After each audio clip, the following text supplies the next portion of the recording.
Hey everyone, this is an excerpt from our weekly live event. Since it was Shark Week, we thought it'd be a fun one to do. I hope you guys enjoyed as well. Welcome to Colonize the Ocean podcast, where we discuss oceanic colonization, exploration, and education with your hosts Adam Jewell and Brendan Traxler.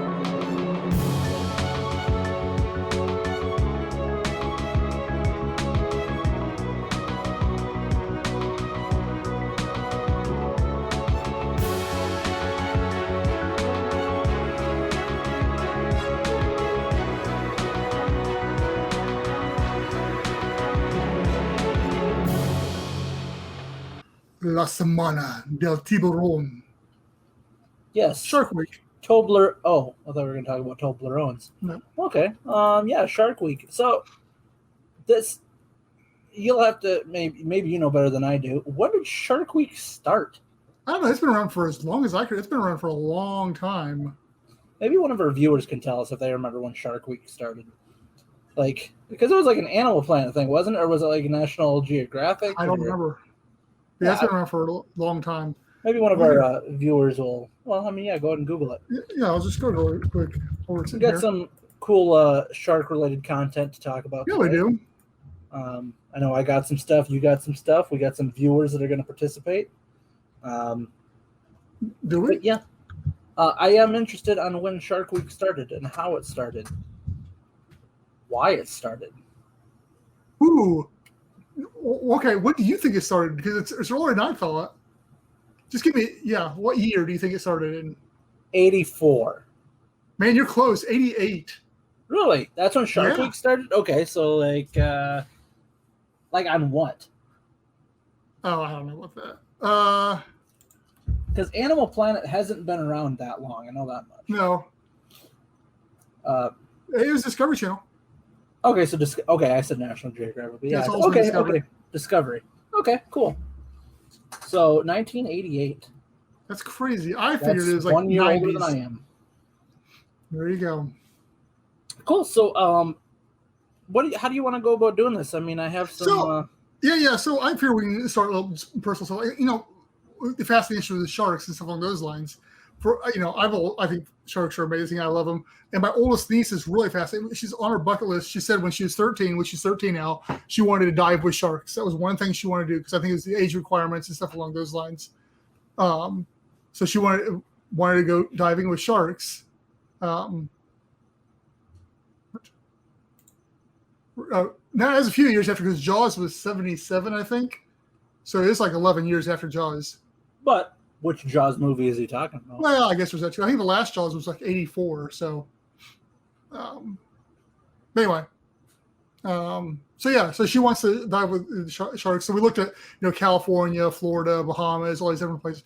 But come to find out, the Georgia Aquarium, you can go dive with sharks there. You can either do a cage dive or you can do an open dive with like the whale sharks and rays and stuff along those lines. So, so we looked at doing that this year. It looks like it's going to work. But for anybody that didn't know about that and maybe interested with it, I've got some links here for like to find out more information, prices and stuff along those lines. It's only like a couple $100, I think it was, once you get in to be additional. But there's some links for you for both those at the Georgia Aquarium. Which the nice thing about the Georgia Aquarium is first off, it's in a contained environment, so you're not out in the sea or stuff along those lines. But yeah, so a little vacational thing there if somebody wants to dive with the sharks but doesn't want to go in the ocean, I guess. Yeah. And hold on, what happens if we do that? Ooh, I wish I could have adjusted it differently. Yeah. Sorry. Just because we have a cool shark logo. And I was going to upload it to our social media. I did it a couple of years ago when I went, but it was actually last Wednesday. Me and my daughters, I took them to the Omaha Zoo. We like to go there. We try to go there every year. We didn't get to go last year because of COVID or whatever, but they have an awesome aquarium. And like I said, I'll try to remember to upload the video, but they have like a walkthrough aquarium, and they got sharks in there. They got stingrays. They got sea turtles. They got what else is? No, I can't think of what else is in there. But just an awesome aquarium in there, as well as like just other cool standard aquariums, or I don't know. So if you live in like the Midwest or whatever, try to get yourself to the Omaha Zoo. It's a very cool. Well, if you're in the Midwest, go to the Shed Aquarium in Chicago. It used to be the biggest in the world. See, I don't consider Illinois the Midwest.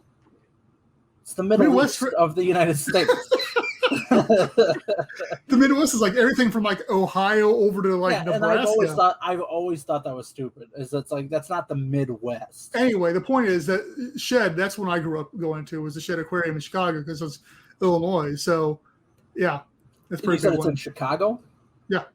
Okay. Okay, so depending on where you're at, if you're in the heartland, western part. Yeah, if you're in the western Midwest, make your way to Nebraska, go to Omaha Zoo. Yeah, just really, really cool there. And like I said, I'll try to upload the video of the aquarium that we walked through. Yeah, that'd be cool.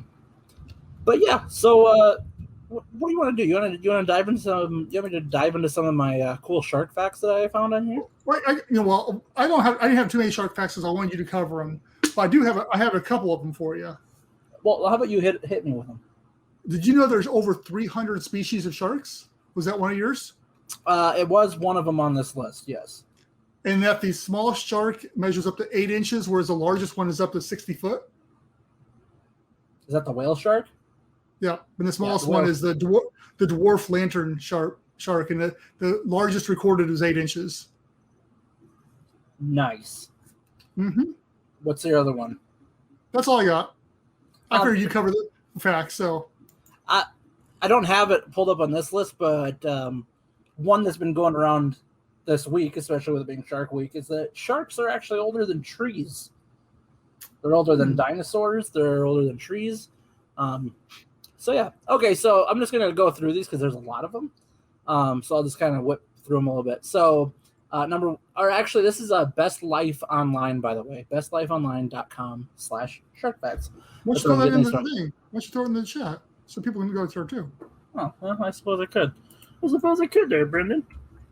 So the first one is shark embryos attack each other. Yes. Hammerhead sharks have 360-degree vision, so they can see all around themselves. The longest fish in the world is a type of shark, which we just covered, was the whale shark, which I think are absolutely cool. Female sharks generally dwarf the male sharks. That's not necessarily just a shark thing. I think that's just it's the animal kingdom. It seems to be that animal way. kingdom. Me and my daughters had a conversation about that. Most of the time with animals, whether it's like birds, fish, mammals, whatever, usually the male of an animal is always more decorative. Whereas like humans, it's usually stereotypically the other way around. Humans, like they like to wear makeup, they do their hair fancy and stuff, where guys are like, oh, whatever.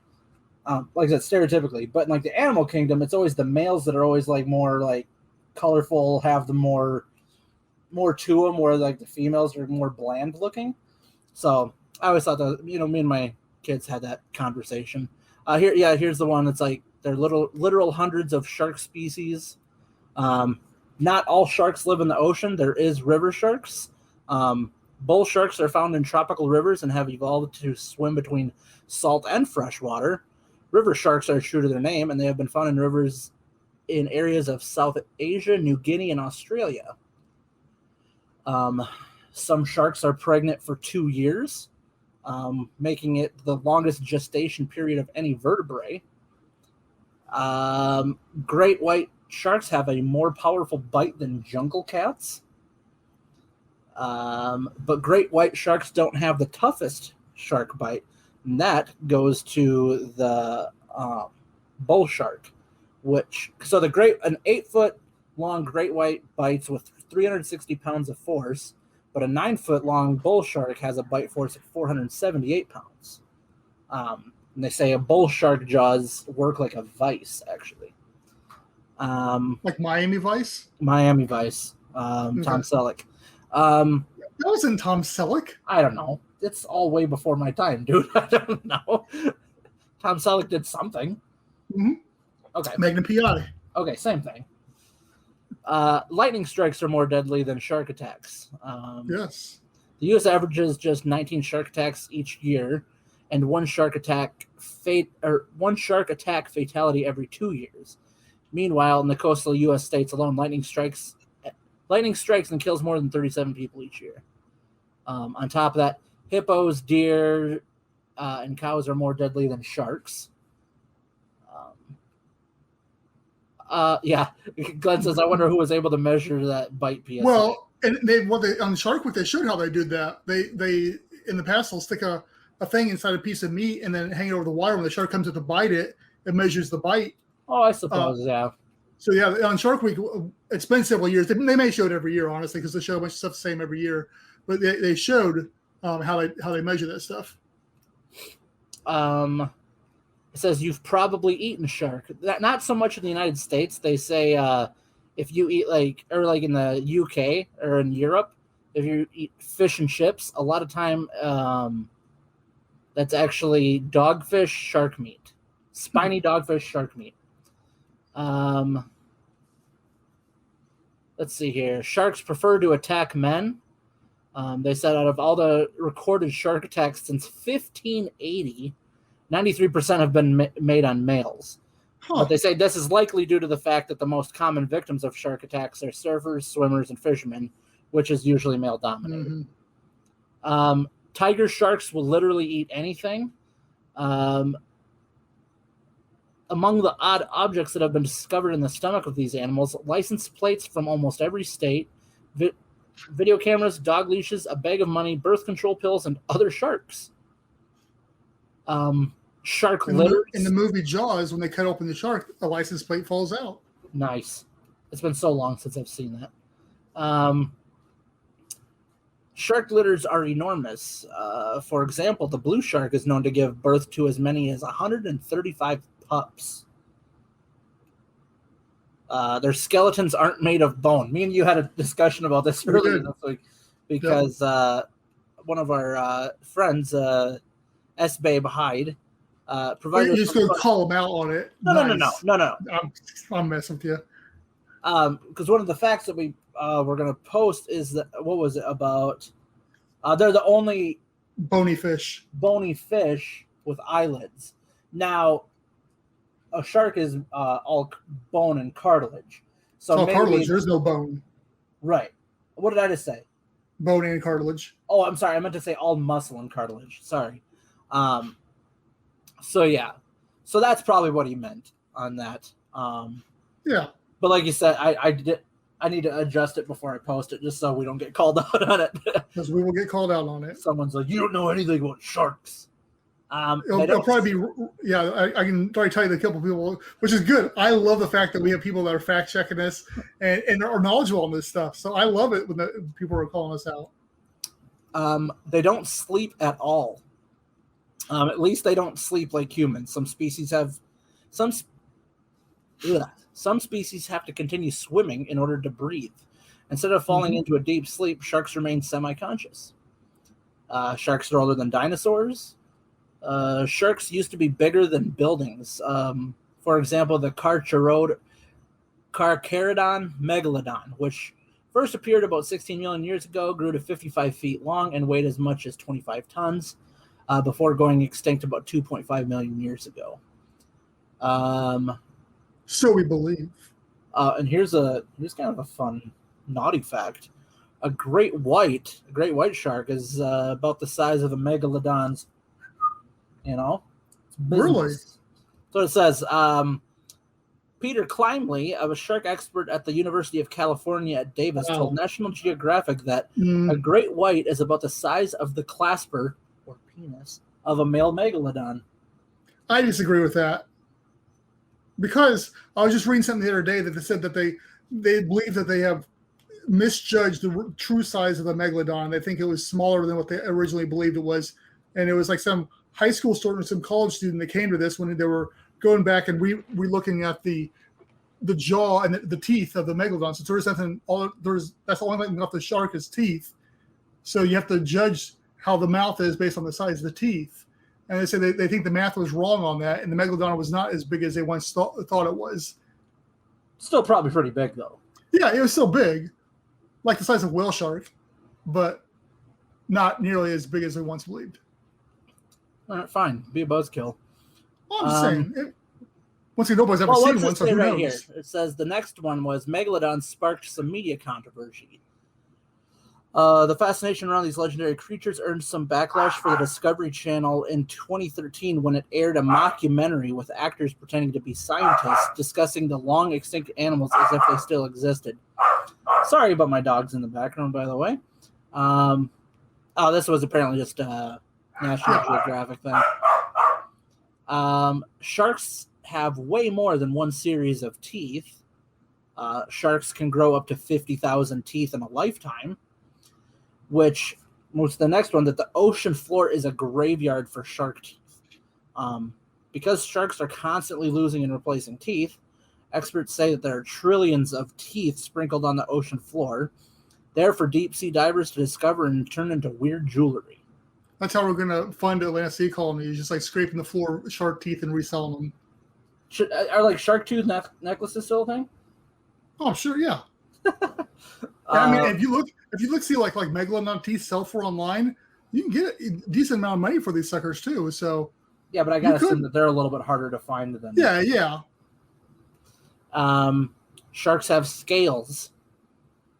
As if they didn't have enough teeth already, they also have dermal denticles, or tooth-like scales on their exterior. These don't get larger as a shark ages, but instead the fish grows additional scales that fill the gaps as needed. Have you ever felt a shark before? Have I ever felt one? Hmm? No. Have you? Yeah. What kind? I don't remember. It was like a touch tank? like a small touch tank. it's like a wet sandpapery. I've heard it feels like sandpaper. Yeah, it's like a wet sandpapery feel. It's kind of cool. Oh, and this is the one you were talking about. Sharks can be as small as a goldfish. The dwarf lantern shark is hardly one of the fierce creatures you picture when you hear the word shark. This odd animal found near the northern coast of South America grows to just 6 inches in length. But what it lacks in size, it makes up for in other quirks. Its organs emit light along its belly, helping to camouflage in the rays of sunlight that stream into the shallow waters it inhabits. Great whites have a keen nose for blood. I think that's a pretty common fact, actually. Yeah. We have more in common with them than you'd think. For example, an analysis of the genes of great whites found greater similarity between its genes associated with metabolism and those of humans than those of zebrafish. There's currently a shark that's 120 million years old that's still alive now. It's the goblin shark, which is a really goofy looking shark. We'll pull up a picture later or something. And one we just posted, I believe it was today, a shark's vertebrae will tell you its age. Says just as the rings of a tree tells you how many years it's lived, scientists usually determine the age of most species of fish by counting the rings on small calcium structures in their ears. But since this doesn't really work on sharks, according to the Smithsonian, recently scientists have been using a new method of determining shark age by using a radiocarbon timestamp found in the vertebrae of sharks left over from nuclear bomb testing in the 1950s and 1960s. Sharks have incredibly acute hearing. Sharks will heat their eyes. For mako sharks who travel vertically and come across very different temperatures in a short time, the retained warmth is especially important to keep their eyes and brain stabilized. Sharks move both top and bottom jaws, as opposed to like with most animals where it's your lower jaw. The skin on a whale shark is 6 inches thick. Some give birth to fully grown offspring. Baby sharks are born with all of their teeth. Sharks mate at their birthplace. Sharks move unimaginable distances without rest. They can survive thanks to liver oils. Sharks manage to avoid stopping to eat by drawing on fat stored in their livers. Shark skin makes them fast because it reduces drags and it shifts the flow of the water that surrounds them. Sharks are silent, and the shark's biggest threat is humans. We'll get into that later. So those are all the facts that I got off of this page. Did you have anything you wanted to throw in with that before I moved on to my next section? Yeah, there was two things. And one I just dawned on when we're talking about shark. The Greenland shark is believed to live at. There's one alive right now that they think might be a couple hundred years old. Yep. Which is I'm just thinking about anomalies out there. And then the other was there's a video that circulated a few years ago of what some people said it was a megalodon, but it's a giant shark, like moving over a cage like really slow. So I was going to post that, but I started doing research on that today, and come to find out that they think it was Japanese had laid some traps down and recorded it all. And I think the thing was only like 20-some feet long in actuality. So they know what kind of shark it was. Nothing special about it. It's just it looked massive the way it was. It's just massive. I know which one you're talking about. Yeah. So yeah. As far as shark facts, no. I mean, I think you covered more than plenty of shark facts there for everybody. So, yeah, buddy. I do have this thing pulled up here. So one thing that we always talk about is that, or not we always talk about, but people always seem to think is that if you're swimming with sharks, you're going to get attacked. Which is very, very rare. I have a friend that refuses to put foot in the water because he's terrified of sharks. Yeah, I mean, don't get me wrong. If I was like out swimming and I saw some, I would freak out. Even though like typically they're probably more scared of me than I am of them. Oh, real quick, I have a buddy right now that's helping me. This is Cheeto. She's hanging out with me. Sorry, Cheeto. Okay, so I pulled up this article from the Smithsonian that says she just fell off the table. In the extremely rare instance of a prolonged negative encounter, the stereotypical advice is to punch the shark on the nose. Have you ever tried punching underwater? It doesn't work very well. As with all animal attacks, the best advice is to go for the eye. If you poke something in the eye, it will stop what it is doing. Sharks have a protective eyelid-like barrier called a nictitating membrane, but it's designed to protect from thrashing fish caught in the shark's jaws and not from fingers. So yeah, I'd always heard, people say like, "Oh, punch him in the nose." Yeah, I heard that's the gills and the eye are the two places you go for. I remember seeing something one time that they say depending on the shark, and I guess depending on how gutsy you are, is that they said sometimes, okay, if they're not attacking you, but if they're like getting too close, you can like grab their nose and kind of just redirect them, and like they kind of just go away or something. I don't know. Either it's one of those things where I don't think I'm ever going to be in this situation to like worry about it, but fun things to know. Well, you never know when you need the information. And I did, while I was trying to find something, like I was like looking up like shark self-defense or whatever, and like apparently there's like shark repellent. I didn't know that was a thing. So there's that you could do. They have chainmail. I don't know about you, or I don't know, you can speak on the scuba part, but I guess a lot of scuba divers will usually dive with a knife anyways. Like, I don't know if it's for defense against sharks or if it's just a matter of like in case you get entangled in something. Entangled in something, but stab it.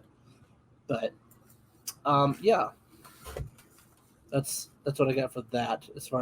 So if you're in a situation where you're getting attacked by a shark, or Glenn says, go ahead and act aggressively, it makes them more cautious. How do you act more aggressively when you're already in the water? I don't know, flail around. You puff up your chest. Or wouldn't that see? And I've heard the opposite, where it's just like if you're flailing around, then they're like, "Oh, that makes you think, or that makes them think that you're like some sort of fish and they want to come eat you. So I don't know. Oh, go at them. Okay. Glenn?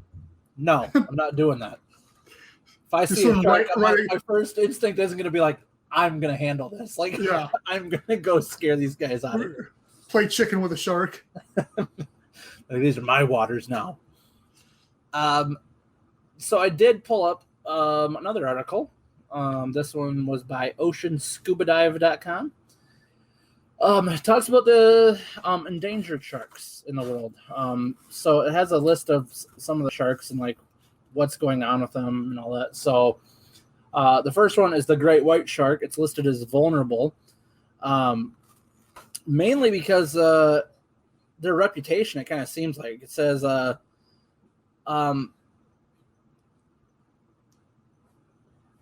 decline of the decline in shark population of the great whites is already occurring, and it is facing threats of being targeted commercially.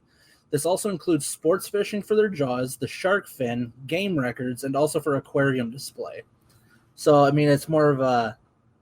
But it says, but the threats don't stop there. They are also victims of protective beach meshing, media-fanned campaigns to kill these species after a biting incident, and degradation of inshore habitats, which are used as pupping and nursery grounds, which all mean that their status is at risk. So, yeah, so that's mainly saying that means they get such a bad rep that people are more apt to go after them. Thanks a lot, Jaws. Well, yeah, and speaking of which, Peter Benchley, who wrote Jaws, he, I think he's come out and said, how much he regrets the effect that Jaws has had on the shark community. So, yeah, that was not his intention by any means. I don't think so. Well, yeah, and I mean, he's got a but when you think about it, like if you were going to write a story about like a shark, I mean, and you wanted to pick a scary one, you're going to pick the great white because I mean, hey, it's the one of the biggest ones out there, as opposed to like a whale shark, which is super not aggressive anyways. But yeah, I don't know. I'm sure, like you said, he's like, hey guys, like this was a story, like please don't go messing with these. The basking shark is currently endangered on the IUCN Red List. Sadly for these shark types, it is because their fins are among the most valuable with international trade, and the cartilage is used for traditional Chinese medicines or sometimes as an aphrodisiac in countries like Japan. And these are like a very large size of the filter-feeding cold water pelagic shark type. I think they're kind of like a slow-moving and generally harmless shark. Dusky shark. These look like the mako sharks. Because of its very low intrinsic rate of increase, they are amongst the most at risk for vertebrates to depletion by fisheries and has a high mortality rate when taken as bycatch. Their fins are highly valued and often used for shark fin soup, a delicacy in some Asian countries. That seems to be a theme in a lot of this stuff, is that shark fin soup, and like their fins are like just sought after by a lot of people. The brown shy shark they're regarded as a nuisance by fishermen. These are like small. They're small, stocky shark with a broad head. Their very narrow near-shore distribution means that it is imperative to monitor and the abundance of the species and the health of its preferred habitat. As abundance has not been quantified and fishing-related threats are potentially high, a continuous decline in the quality of their inshore habitat is inferred as a result of heavy human utilization, warranting an assessment of it being vulnerable. The sand tiger shark, they only produce two large pups per litter, severely depleted by commercial fishing. And they're critically endangered, the sand tiger shark. And I think one of the things we got to realize too is that usually when an animal's endangered, or like if it's listed as endangered, that's not acknowledged by everybody, which is sad because it's like we're seeing, like we talked about earlier, a lot of the countries like say Japan and China or whatever, like they overfish a lot of this stuff because this stuff isn't acknowledged by them or it doesn't matter. I don't know. The porbeagle shark, listed as vulnerable, highly prized by sports fishermen. Their population hasn't recovered from like overfishing. I've got endangered sand tiger shark meat available for anyone. Thanks, Devin. No, we're good. Scalloped hammerhead, endangered. These are coastal, or hold on. The species has now been assessed as critical globally for many reasons, both increased targeting for their high-value fins and rising fishing pressure from offshore and inshore fishing, which continue to be largely unregulated. They have seen population declines of over 95% in the last 30 years. Whale shark is endangered. Although many commercial fisheries have closed during the 1990s and 2000s, their products still remain valuable, which is why they are still commonly caught in some countries around the world. Due to their large size, these are often seriously injured and sometimes killed by vessel strikes, causing this to be another global threat for them. Although the hunting of these sharks is banned in some countries, including the Philippines, India, and Taiwan, many fisheries continue to hunt this amazing species. Without conservation action, its species will continue to decline. The smoothback angel shark, low productive potential, so basically just doesn't reproduce. Kind of like a panda. Daggernose shark, critically endangered.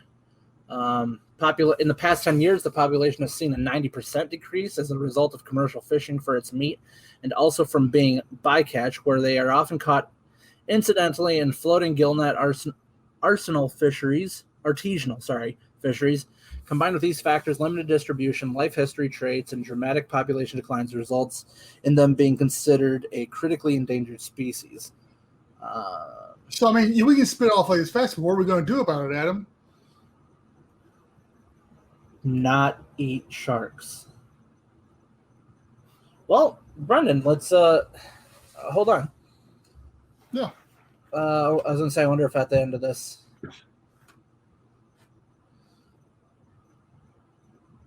Okay, I was thinking that at the end of this, basically support conservation efforts. And one of the biggest things that I see as a common thing is like the overfishing of a lot of these, not just sharks, but a lot of, I guess, sea animals or whatever. And then the common thing is the bycatch. So people like animal or fish and sharks and whatever that are getting caught in, like say when you're catching other stuff, and then they get killed that way. So what do we do about it? I don't know. I know people have talked about trying to find like smart solutions to do like fisheries, like dedicated fisheries out to where like they don't have to interfere with, I guess, going out into certain habitats. I think that's something we should probably. I think we need to have an episode designated to that, because there's been a lot coming up here over the last couple of years about aquaculture and Thank you. fishing. That's the word I was looking for.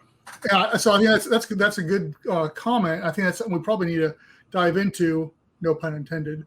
A whole lot more. So that might be a good episode for in a couple of weeks to maybe talk about is aquaculture, because if fishing is a big thing of it, we can have farms of fish where we get the fish from, and you don't have to worry about it. Right. As much, at least. Yeah, and maybe we should see if we can find someone that is an expert on that. But yeah, well, there is. I was just listening to a podcast from the guy who wrote a book. Something about that. I want to get the book, and I don't know if we'll be able to get him on, but yeah, we'll definitely get somebody on like that. Let's talk after we're done with it. Devin asked, "What's killing all the sharks?"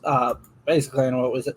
Overfishing seems to be the big one. That, and just like I said, it's not acknowledged internationally, and there's a lot of international countries, other countries that just, for example, like the fins. The fins are so valuable to them, and like it's a delicacy in a lot of things, like shark fin soup. They like thousands, millions of sharks are killed just for their fins, and it's such a waste. To be honest, I mean, it's one thing like if you fish for the whole thing or whatever, but I mean, like a lot of times they're taking just the fins, and that's it. And then they sometimes release them back where they're just without a fin, and they're just live out the rest of their life in agony or whatever.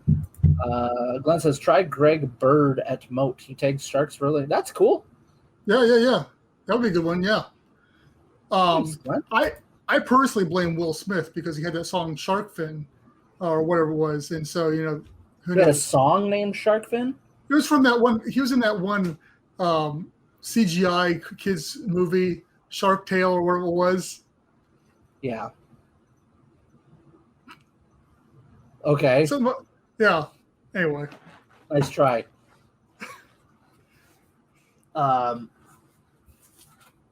Idiot.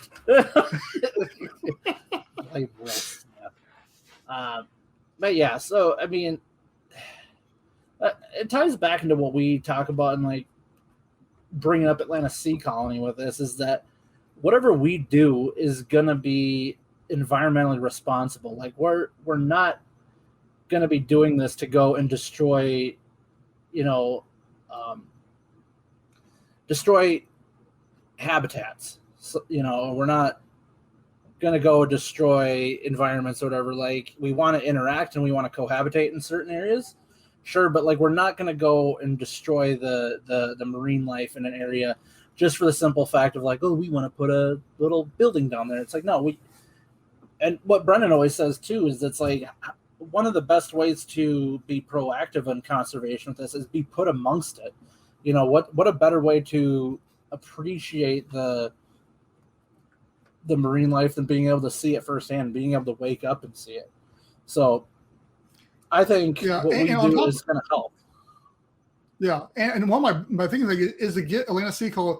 One reason I want to get Atlanta Sea Colony big is obviously to build underwater habitats, but also to be able to partnership with different organizations to be able to help them, whether it's financially or, whatever. I'm always looking at different, organizations out there that are doing good things. Is like, how can we help? Well, we're too small to really be able to do stuff. And all we can do is post stuff on our social media and say, hey, go help these people out. But if we could do more, that'd be great too. I'd really like to, at some point in time, be able to help them out. Yeah. Yeah, I agree with you 100% there. And I foresee that in our future. And, what one person might be looking at Atlanta Sea Colony as like, oh, that'd be a cool little vacation thing to just go hang out underwater. And some people might say, hey, that'd be a good tool to help our conservation efforts, being able to put people out in areas that we need to observe and interact with and protect or whatever, I mean, have little outposts out there to help track and collect data on what's going on. Why not? Yeah. Yep. Well, I don't have any more shark Well, stuff. I got quite a bit more, but we're like 41 minutes into this sucker. What else do you have? Well, I got one cool thing that I remember from years ago. And I'm going to post the video, but some of the people that have been around for a while may remember this sucker too. But Fabien Cousteau, he built a shark and drove around inside of it. It sounds funny, but he actually did. He built this submersible that he got inside of. And actually, I think it was on a Shark Week. Actually, there I probably saw it. And it looked like a great white, so he could get out there with the great whites and swim around with them. But he's inside of like this shark shell, and he was able to get out there right with the sharks and stuff. Anyway, I threw a video out there of a little clip from something. I'll post it up on our social media too. Yeah, because it's pretty cool. The only other thing I really had as far as Shark Week was I was going to start talking about shark-themed movies, and I was like, holy cow, there are a ton of shark-themed movies. I started listing them off. It's like Jaws, Deep Blue Sea, The Meg, 47 Meters Down. But I was like, then I found this Wikipedia site, and it's like, if anybody really wants to do a dive on shark movies, that sucker's got like everyone that's got some kind of shark theme on it, and there's quite a few. So you could definitely block off a whole summer just watching shark movies.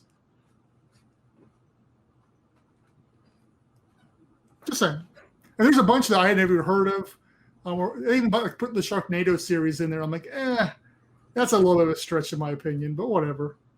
If you're going to do that, then you might as well throw in like, like Shark Fin, the animated thing, even like Finding Nemo, because you got Bruce and stuff in there. So I don't know. But it anyway, wasn't about Bruce. That's true. That's true. You got me. That's true. But I think overall the thing, Shark Week is, and I'll put this one little. I found this little article here, just a little bit more information about sharks. Pretty elementary, but it's really good.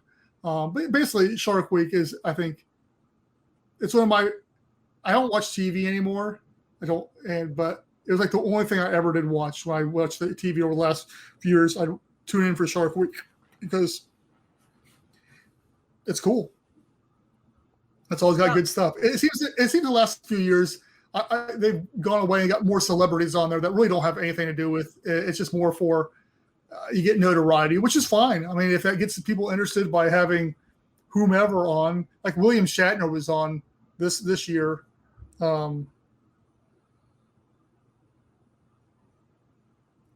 So yeah.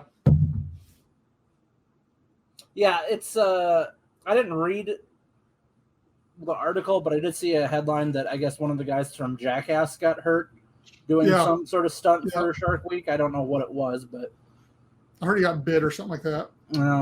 Knowing those guys, he probably had it coming. Yeah, probably. But maybe he poked him in the eye. Maybe that's how he. Yeah, and that's the thing. I don't know much about that, but I know there is people that go like intentionally like out there to like see. They want to see aggressive sharks and stuff like that. It's just like, don't go antagonizing wildlife just for the like. Ooh, I want to see how mean something can get. Because it's just like you shouldn't go antagonize like bears and stuff. So like, don't do it to like marine life either. It's one thing if you want to observe from a distance and be respectful of the environment, but to people that are trying to just be stupid, I ask you not to. Don't be dumb. And the last thing I'm going to say that I have to say about Shark Week and sharks in general is we've got some cool shark-related merch. And for the next 2 days, you can get 20% off of our merch.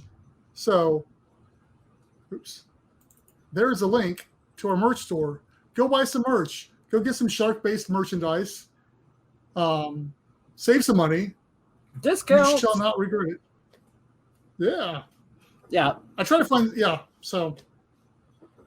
We also have the other stuff on the site too, but hey. Oh, yeah, Shark Week. Get the shark gear, man. We've got Babe's new design, which is really cool, which I need to still order a shirt on that.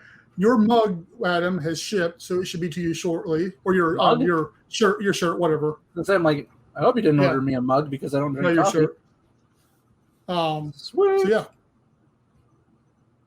Yeah. Beautiful, dude. You got anything else? No, why don't you tell everybody what the plan is for next Tuesday? So next Tuesday, I am short of something crazy happening. I will be at Jules Undersea Lodge, under the water, live from Jules. I'm going to bring a couple different phones, so we'll have a couple different angles while we're live. I'm super stoked. I'm ready to do this. It's going to be cool.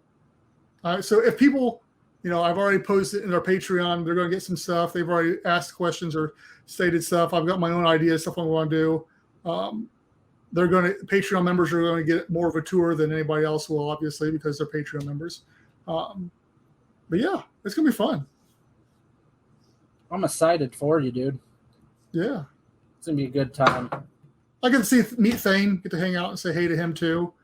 Hopefully Jan Koblik may be around. I don't know. That'd be awesome if he was. I'm going to take my book in case I see him, get him sign it.